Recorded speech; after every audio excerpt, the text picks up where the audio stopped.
Meus amigos, que o Senhor nos ampare para podermos ter uma noite proveitosa nos nossos estudos. E gostaríamos hoje de lembrar o capítulo 5 de Mateus e o capítulo 6 de Lucas, em que os apóstolos comentam sobre os conselhos de Jesus no que diz respeito ao amor aos inimigos. Vejam bem, amigos, primeiramente queremos lembrar que Jesus só nos fez ensinar. Ele foi o nosso mestre, foi e continua sendo através dos seus mensageiros, aqueles benignos espíritos que nos assistem a todos. Gostaríamos de lembrar também os aspectos da língua. Então dizia o apóstolo: ouvistes falar e aprendestes com os antigos, amarás aos amigos, odiarás os inimigos. Mas em verdade vos digo, amai até mesmo aos vossos inimigos. Aí nós vemos a dificuldade da língua. A língua falada à época era uma linguagem modesta, porque aquele povo simplório que vivia do manejo de uma pobre agricultura e o cuidado com os animais numa região desértica, não precisava assim de uma linguagem sofisticada, avançada, como temos hoje. Então as palavras eram muito repetidas. E isso chegou aos nossos dias com alguns conceitos realmente difíceis de serem interpretados. Então, amar aos inimigos, para o homem do mundo, é no mínimo uma indignidade. Eu já ouvi uma pessoa dizer: não, o inimigo eu combato. Se puder destruir, destrua o meu inimigo. E aí nós vemos a sabedoria do Mestre. Quando nós vimos viver na Terra, sabemos o que é o planeta terrestre. É aquele planeta de provas e expiações. Com certeza não viremos em férias para o planeta terrestre. As lutas imensas são previsíveis. E se nós agasalharmos, cultuarmos os conselhos de Jesus, saberemos conduzir bem a nossa vida terrestre. E quando nós nos damos mal, é porque não observamos as orientações do Evangelho. Então, quando Jesus nos dizia amar ao inimigo, evidentemente que aí é um choque de linguagem. Hoje nós temos uma língua muito rica, as línguas modernas, como o português, que nos permite colocar bem. Com certeza não queria Jesus que nós tivéssemos pelos nossos inimigos o afeto, o carinho, a confiança que temos no amigo. O que queria o Mestre nos dizer? Que nós podemos ter cuidado com o inimigo, porque é aquela pessoa que aproveitará a primeira oportunidade para nos prejudicar. Então devemos ter cautela, mas não devemos ter ódio.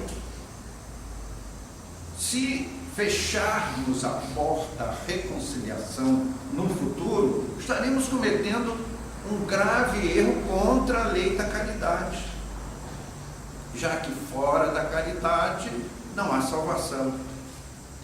Então Jesus usava a linguagem da época. Meus amigos, é realmente somente um espírito da hierarquia de Jesus para nos trazer os princípios básicos da vida universal, o código de ética da vida cósmica, através de uma língua tão modesta, que nós hoje vamos separando aqueles pontos duvidosos em expressões atualizadas. Então Jesus foi muito prudente ao nos dar esse conselho. Porque se nós sairmos a nos digladiar com o inimigo, o que acontece? Nós estamos semeando de sabores para o amanhã. Nós, se partirmos para a vingança, o que acontece? Nós só induzimos o inimigo a uma ferocidade maior. No passado, graças a Deus, hoje já não se usa tais conceitos, falava-se em lavar o ódio com o sangue. Então eram comuns no passado os duelos, em que o menos hábil era um suicida e o mais hábil era um homicida. Felizmente, a evolução da sociedade, a evolução dos tempos, afastou essa situação. Mas nós ainda vemos muito rancor, muito ódio, muito desejo de vingança. E as vinganças, o que acontece? Alguém tira a vida do seu desafeto. Aquele desafeto só desaparece da vida do indivíduo na sua visão de homem. Porque agora, como espírito, ele vai lá longe e volta com mais 10 piores que ele. E aí está a causa das obsessões e das perseguições espirituais, as chamadas subjugações. Nós, espíritas, não usamos a expressão possessão, porque não existe possessão, existe subjugação. Aquele espírito cruel que, tendo a oportunidade, faz uma subjugação sobre aquele contra o qual ele trabalha. Ao passo, se nós perdoarmos, deixarmos aberta a porta do entendimento, nós vamos arrefecer os ódios e não levaremos para um futuro essas situações dolorosas. Ainda nos diz nesse capítulo Jesus que se alguém nos bater numa face, ofereçamos a outra face. Naturalmente, que todas essas colocações são linguagens figuradas, que não devem ser interpretadas na sua literalidade, sob pena de errarmos mais do que acertarmos. Então, o conselho de Jesus é um conselho sábio. Se nós soubermos administrarmos os nossos problemas com os desafetos, nós somente arrefeceremos rancores e evitaremos a falência na missão. Nós tivemos uma experiência mediúnica há exatos 7 anos atrás. Bastante interessante essa experiência. Foi no 7 de setembro do ano de 2001. E aconteceu um feriadão. O 7 de setembro foi numa sexta-feira. Então eu fui com a esposa e os filhos para um hotel no litoral norte para passar lá o feriadão. E quando chegou na madrugada do domingo, já quase ao amanhecer do dia, eu tive uma experiência muito comum na nossa vida mediúnica, mas aquela teve uma característica especial, porque ela veio a envolver toda a coletividade mundial. Já assim, quase ao amanhecer do dia, eu me senti bastante lúcido, bastante consciente, transportado até assim um braço de mar em frente a uma grande cidade. mas era uma cidade muito grande mesmo. O dia amanhecia, conseguia ver o início do trânsito, ainda pequeno, algumas poucas pessoas pelas calçadas, algumas lojas abrindo as portas. E eu, como num efeito cinematográfico, eu fui me aproximando daquela cidade e entrei na cidade. E o trânsito aumentando e o número de pessoas cada vez maior. E eis que eu vejo passar no céu um avião de porte médio, 2 turbinas, bem nitidamente. Aquele avião cruzou o céu, chocou-se com um prédio e foi uma coisa terrível. Fogo, fumaça, poeira, gente correndo pelas ruas. E eu fiquei meio assustado, me esgueirei num canto assim. Daqui a pouco passa um segundo avião de porte médio, 2 turbinas, isso eu vi nitidamente. E novamente se choca com outro prédio, explosão, fogo, e aí foi aquele caos.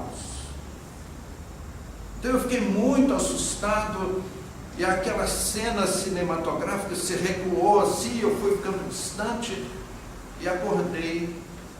Acho que eu, puxa vida, ainda bem que eu estou aqui no quarto do hotel, porque foi uma coisa horrível, né? Eu via mortes, eu via as pessoas se jogando pela janela dos prédios, uma coisa terrível. Tomamos o café da manhã, fomos para a praia, eu e minha esposa que está aqui sentada, eu comentei com ela, poxa, agora ao amanhecer do dia, eu tive uma experiência terrível, narrei toda a história. Eu vi 2 aviões chocando com os prédios, incêndio, explosão, gente pulando pela janela dos prédios, depois os prédios desabaram, uma coisa terrível. Eram 2 prédios enormes, 2 torres, 2 grandes torres. Aí a minha esposa falou, poxa, eu espero que isso não seja Moema, né? Não me pareceu, porque Moema não tem prédios daquele tamanho, especialmente os 2 atingidos pelos aviões. Aí deu o dia 9 de setembro, nós voltamos para casa. Na terça-feira, 11 de setembro de 2001, eu estou na sala fazendo algumas coisas, aí toca o telefone, é a minha cunhada, irmã da minha esposa, que por sinal está aqui no prédio, lá na outra sala. Puxa, liga a televisão. Eu falei, qual canal? Em todos. Qualquer um. Eu liguei a televisão, eu tomei um susto. Eu vi o meu sonho. Todas aquelas imagens que eu havia visto naquele desdobramento, elas me surgiram ao vivo e a cores. Aqueles aviões atingindo o World Trade Center em Nova York no dia 11 de setembro de 2001.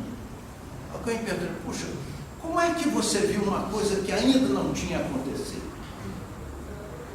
Kardec estuda bem isso. Meus amigos, quando nós sugerimos aos amigos ler a Revista Espírita, há artigos que falam sobre essas premonições. O que acontece é que as ideias são formadas, as formas de pensamento, e alimentadas por muitas pessoas, no caso. Então, todas aquelas ideias, elas estavam em formas de pensamento daqueles idealizadores. E aí, meus amigos, vem a lição do Cristo que nós estudamos nessa noite. O que ganharam essas pessoas com isso?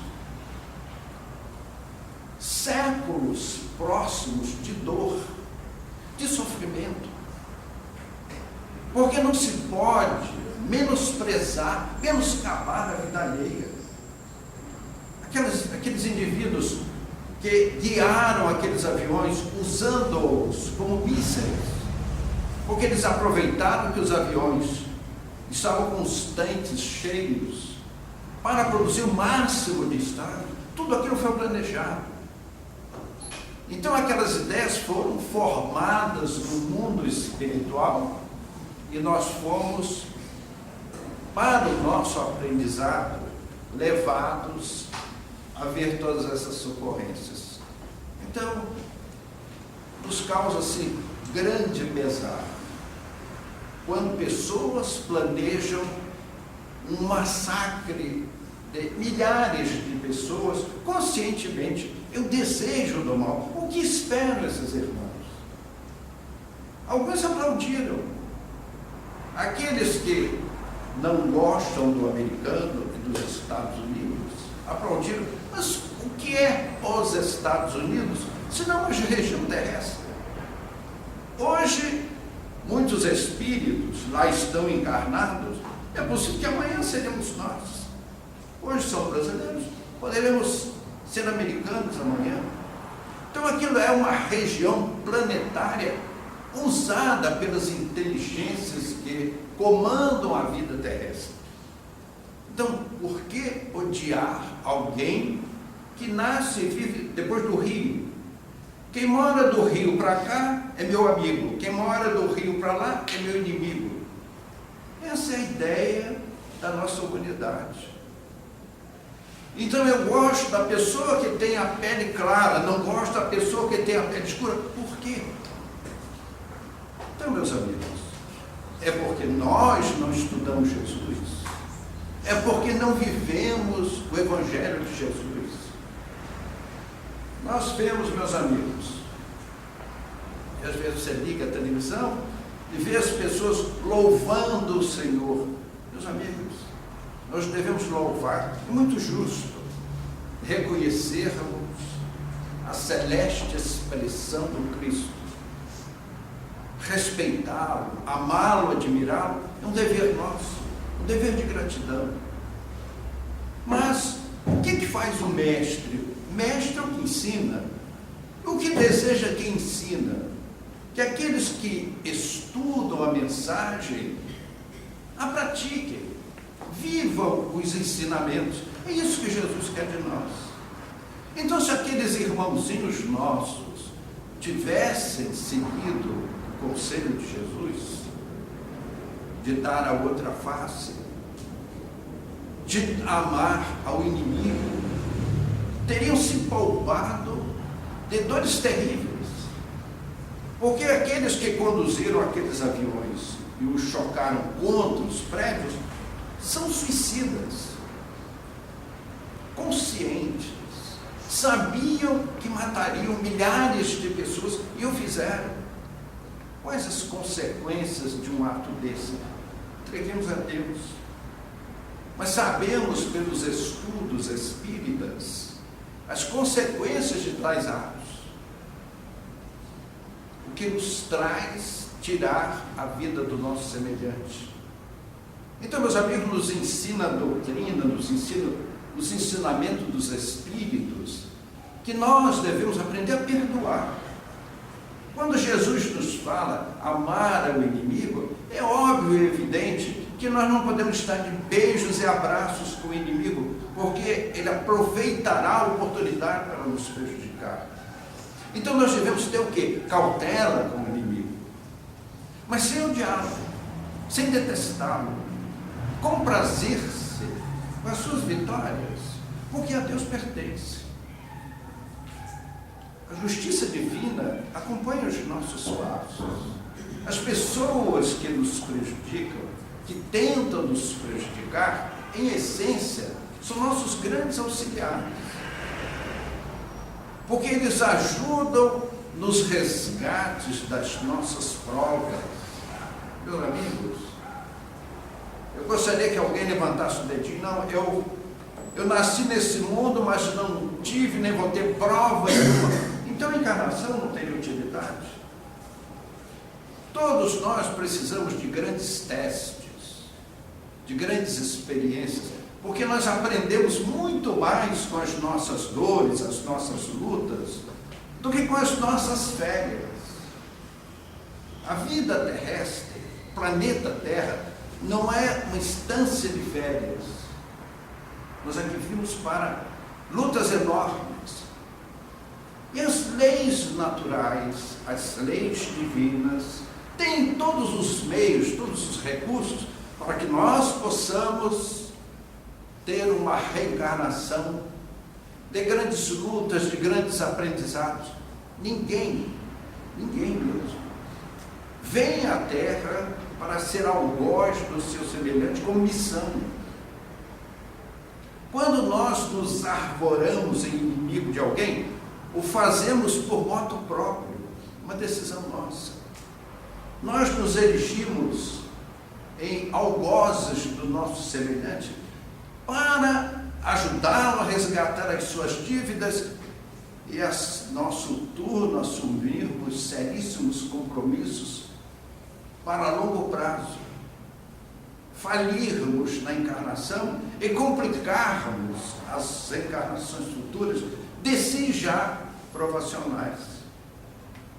Então, meus amigos, como dizia Jesus nesse capítulo 5 de Mateus e 6 de Lucas, Deus, que é infinita misericórdia, faz nascer o sol para os bons e os maus, faz cair as chuvas sobre justos e injustos. Meus amigos, cabe a Deus. Entreguemos ao Pai Criador, como dizia Jesus. Não há um fio de cabelo da vossa cabeça que caia sem que Deus saiba. Ainda nesse capítulo, Jesus se refere à lei mosaica, do olho por olho, dente por dente. Mas eu vos afirmo, amai até os vossos inimigos, porque se a vossa moral não for melhor do que os fariseus e os escribas, que valor teríeis? Se nós não formos melhores do que os homens do mundo, qual o nosso mérito? Então nós estudamos o Evangelho, não é para glorificar ao Cristo, porque ele não precisa das nossas glórias, dos nossos aplausos. Jesus é uma alma cósmica. Meus amigos, tudo que nós imaginarmos da grandeza de Jesus é ainda muito pouco. Imaginemos um espírito que foi capaz de plasmar o planeta terrestre, colocá-lo em órbita em torno do Sol. Nós olhamos a Terra, achamos um globo enorme, com todas as suas potencialidades. A inteligência que plasmou tudo isso para nos servir. Jesus é o Espírito no planeta terrestre que mais trabalha, que nos conhece a todos pessoalmente, que nos tem um amor imenso e ao qual nós podemos nos reportar a qualquer momento, nas nossas provas, nas nossas dores, nas nossas lutas. Ele está aí para nos incentivar, nos amparar. É aquele ombro amigo. Que ombro amigo? Um ombro cósmico, capaz de manter o planeta terrestre seguindo a rota do Sol, para a nossa felicidade, para que nós possamos nos exercitar, resgatar o nosso passado de erros terríveis. Meus amigos, nós somos aqueles seres egressos das eras primitivíssimas em direção à angelitude, transitando no momento pelo reino nominal. Mas só vestiremos a túnica da brandura, a túnica celeste, quando armazenarmos a brandura em nossos corações. O Evangelho do Cristo é a nossa esperança, é a nossa saúde espiritual. Então, meus amigos, para o mundo, nós que seguimos o Evangelho somos criaturas pouco coerentes para com os costumes terrestres. Mas nós estamos na Terra para nos desvencilharmos dos nossos erros multimilenares. purificarmos os nossos espíritos, aprendermos as ciências siderais para as nossas grandezas de espírito. Nós olhamos o mundo, meus amigos, e nos referimos há pouco àquele episódio acontecido nos Estados Unidos no dia 11 de setembro de 2001, assim com grande pesar. E aí nós nos perguntamos, quem é que merece o nosso pesar? Foram aquelas 3.000 pessoas que passaram aquela dura prova, que estavam deveras por aquele caminho, ou teria sido por outro, resgatando duras provações? Ou nós devemos orar pelos autores? Eles são muito mais infelizes. Na verdade, aquelas pessoas que ali foram atingidas, e eu vi uma reportagem numa família americana de um cavalheiro que perdeu a hora, acordou tarde, o relógio não despertou e ele não foi trabalhar. Quando ele tomou um susto, pulou da cama, disse: meu Deus do céu, o que aconteceu com esse relógio que não despertou? E começou a correr dentro de casa e ligou o rádio da Copa. E o rádio começou a noticiar a ocorrência. E ele ficou assim, perplexo. Eu assisti a entrevista com aquele cidadão americano. Ele não foi trabalhar naquele dia porque perdeu a hora, porque o relógio não despertou. Ele estaria no rol daqueles 3.000 cidadãos nova-iorquinos que tiveram suas vidas ceifadas. Então, meus amigos, não nos preocupemos com o que vai nos acontecer. Como dizia Jesus, Deus segue à frente. Olhai os lírios dos campos, eles não semeiam, eles não tecem, mas se vestem de uma beleza que nem Salomão, no auge da sua glória, se vestiu como um deles. E dizia ainda Jesus: olhai as aves dos céus. É aquele capítulo poético das mensagens de Jesus. Jesus era também um poeta. Sabia dizer as belezas da vida material, da nossa natureza. Então, o Pai os alimenta, e vós valeis muito mais que um deles, que hoje for no céu, amanhã está morto nas campinas, referindo-se aos pássaros. Então, meus amigos, amar aos inimigos é uma tarefa ainda para nós muito difícil. Amar ao próximo como a si mesmo. Amar ao próximo é difícil. Nós, graças a Deus, como espíritas, nós estamos aprendendo. Estamos exercitando o amor ao nosso próximo. Amar ao inimigo é uma experiência belíssima, mas de duras lutas para nós, seres tão pequeninos, em lutas com as nossas imperfeições. Nós chegaremos lá,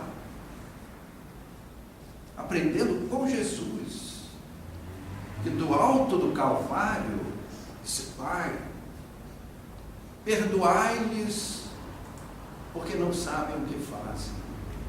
Vejam, amigos. E Jesus estava lá, de braços abertos. Notaram? Ele continua de braços abertos. São os nossos corações e os nossos maus pensamentos que ainda crucificam Jesus. Meus amigos,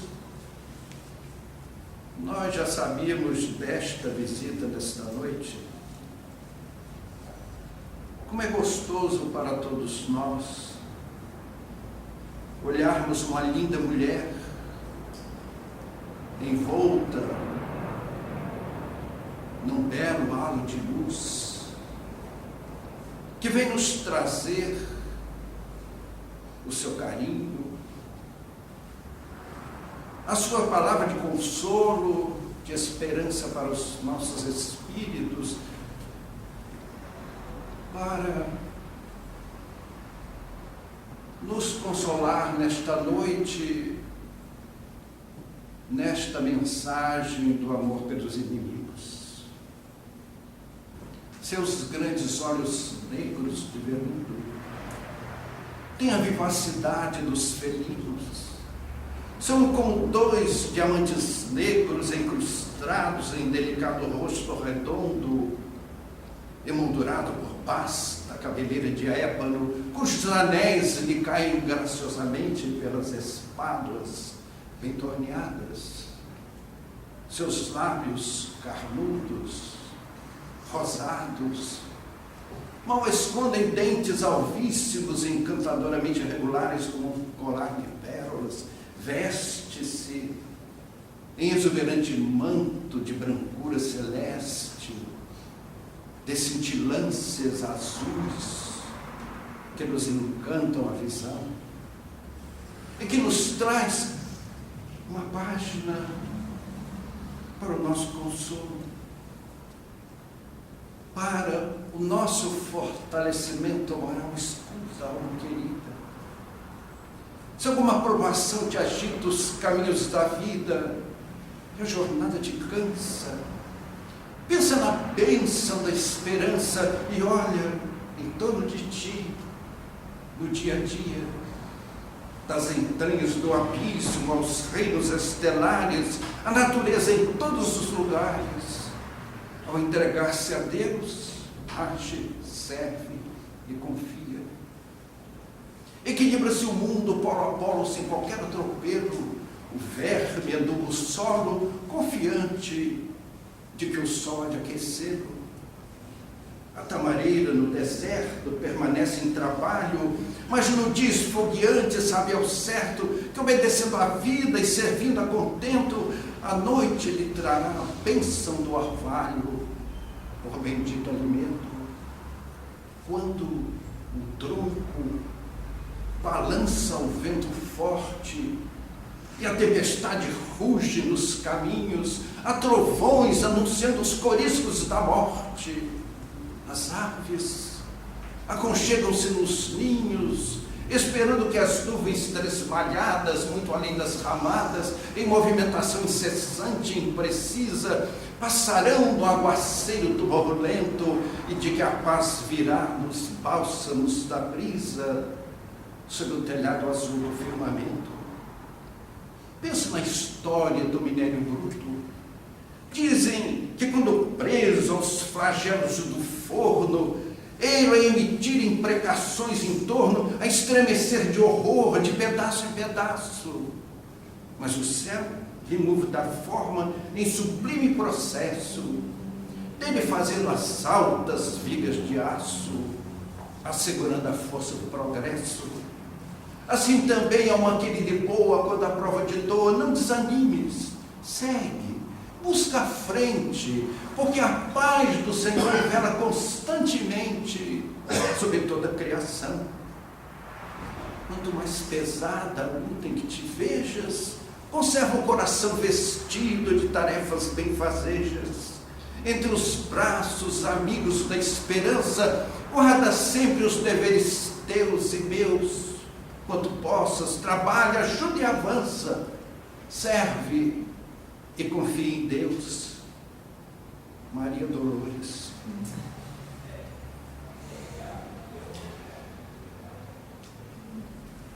Meus amigos, Jesus nos abençoe.